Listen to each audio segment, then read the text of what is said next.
এই ভিডিওটা ধাক্কা দিয়েন না, উনি কিছু গুরুত্বপূর্ণ কথা বলেছেন। অবশ্যই ওনার কথাগুলো মনোযোগ দিয়ে শুনে যাবেন এবং ভিডিওটা ভালো লাগলে বেশি বেশি করে শেয়ার করবেন। আগে ওনার কথাগুলো শুনেন ভাই। মাত্ৰই মৰণশীল, আমি মৰি যাম, কিন্তু হিমন্ত বিশ্ব শৰ্মা মনত ৰাখিব, যিবোৰ পাপ কৰিছে এই পাপৰ ফল মৃত্যুৰ পিছতো কিন্তু হিমন্ত বিশ্ব শৰ্মাই পাব লাগিব।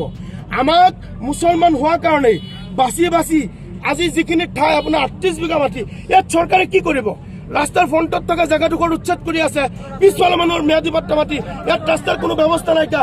গতিকে কৈ আছো, এই যিখিনি কৰিছে সম্পূৰ্ণৰূপে অমানৱীয়ভাৱে কৰিছে আৰু এই উচ্ছেদৰ বিৰুদ্ধে আমাৰ আন্দোলন তীব্ৰতৰ হ'ব।